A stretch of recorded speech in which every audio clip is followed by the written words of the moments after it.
Black Sky. Greetings, my name is Dmytro Antoniuk. I am part of Black Sky team, and this is our another one of our digests of our articles for the past weeks.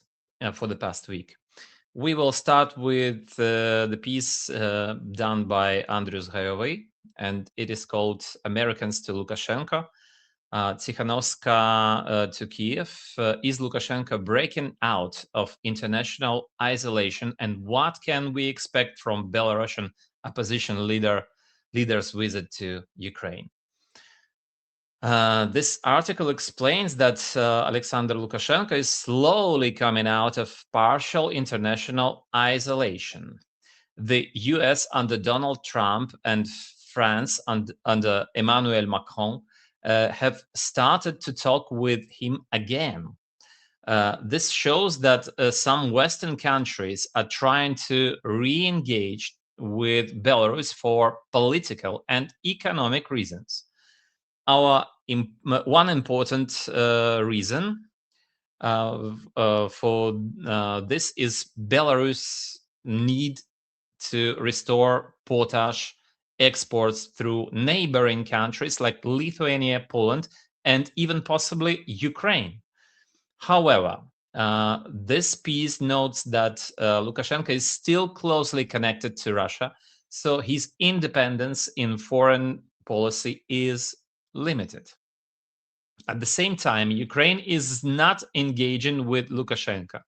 Instead, President Volodymyr Zelensky hosted Belarusian opposition leader Svetlana Tsikhanouskaya in Kyiv, showing support for democratic forces rather than the Belarusian government.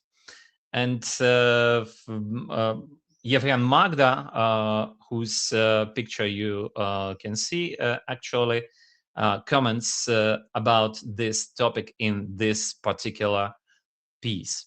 Tikhanovskaya's visit is seen as an important but symbolic step. It may help build future cooperation between Ukraine and Belarusian democratic forces, but Andrus Hajovy says it is still too early to expect real political changes.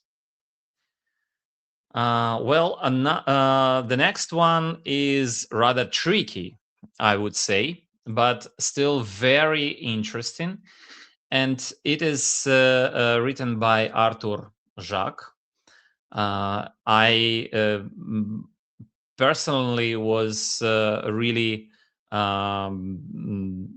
shocked sometimes while reading this, but I believe you may be shocked as well. So it is called A Dark Future or New Technocracy, Neoreactionism and Visions of the Dark Enlightenment between Silicon Valley, Russia, and Ukraine. Artur explains the ideas of Neoreactionism, NRX, and the Dark Enlightenment, a movement that rejects liberal democracy. Instead, it promotes a system where society is run by elites, tech leaders, or a corporate-style ruler rather than elected governments. It argues that democracy is seen by these thinkers as inefficient and outdated. The text also shows that these ideas are not a single organized movement, but part of a wider network of tech culture, online communities, conspiracy theories, and political radicalism. Figures like Curtis Yarvin and Nick Land are described as key thinkers who influence debates in Silicon Valley and beyond, questioning equality and democratic systems. Finally, Artur argues that Russia does not control these movements, but it benefits from them. Russian propaganda amplifies existing divisions and conspiracy narratives, weakening trust in democratic institutions in places like the US, Europe, and even Ukraine.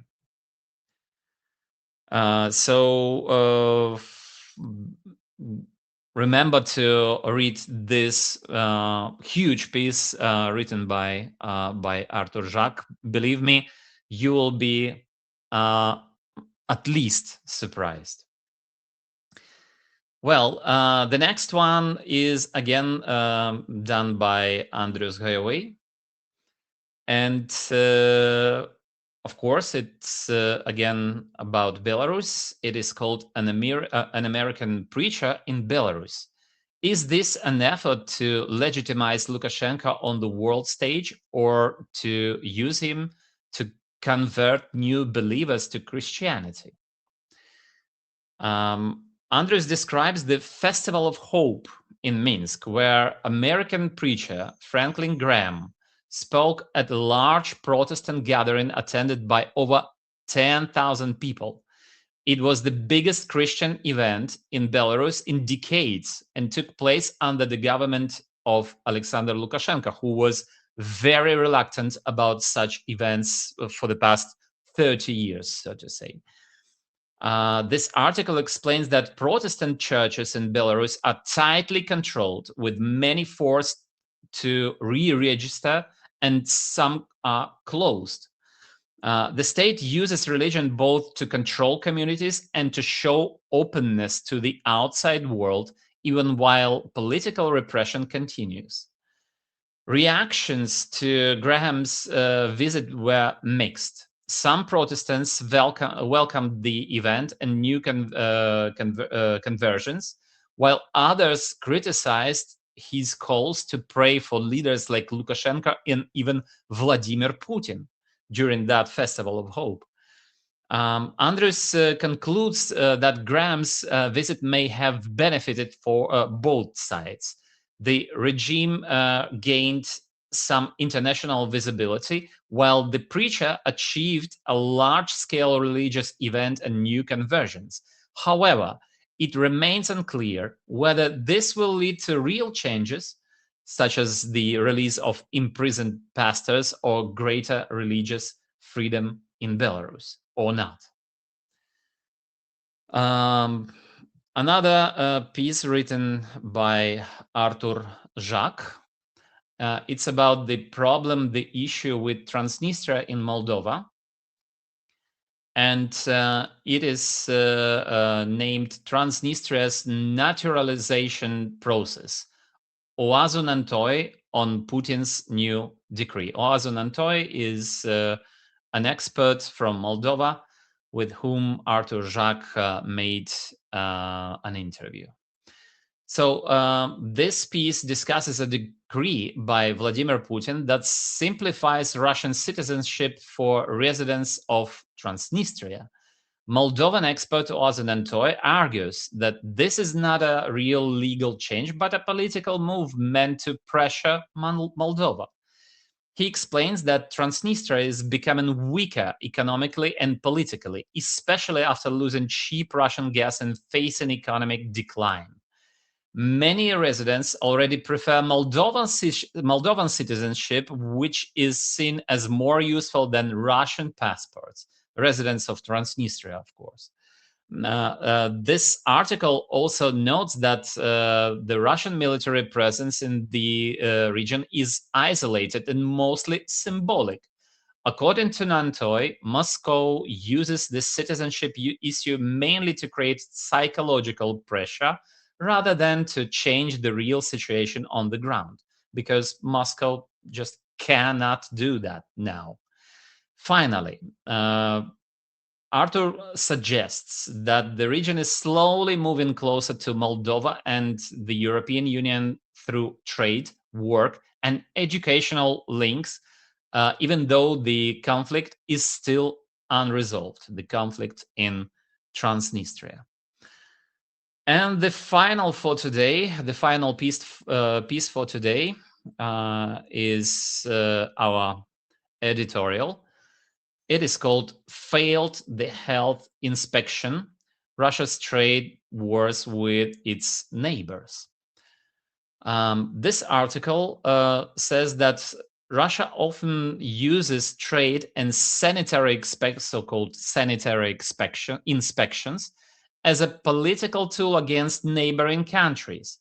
When relations worsen, Russian agencies like Rospotrebnadzor suddenly find health or safety violations in imported goods, which leads to bans on products from countries such as Armenia, Moldova, Georgia, Belarus, and in Ukraine, even Belarus, of course, and Ukraine before this full-scale war that goes on now. This piece argues that these bans are not only about health standards, but are closely linked to politics. In the first place, it's not about health. For example, restrictions often appear when a country moves closer to the EU or takes a more independent position from Moscow. This creates economic pressure because many of these countries depend heavily on the Russian market. The article gives several historical examples, including wine wars with Georgia and Moldova, dairy restrictions on Belarus, and bans on Ukrainian cheese and chocolate. And in each case, trade restrictions followed political disagreements. We see it even today. These days, Russia banned the import of strawberries, for instance, from Yerevan, from Armenia, and other fruits from Armenia. In conclusion, the text says Russia uses trade rules as a form of economic pressure to influence its neighbors, and experts suggest that affected countries should reduce the dependence on the Russian market and integrate more with European standards, of course. And I agree fully with our experts. So this is all for today. Again, my name is Dmytro Antoniuk. I am from Kyiv, and I am part of Black Sky team. Feel free to read our articles and watch our short videos on our YouTube channel. And stay tuned. Bye-bye.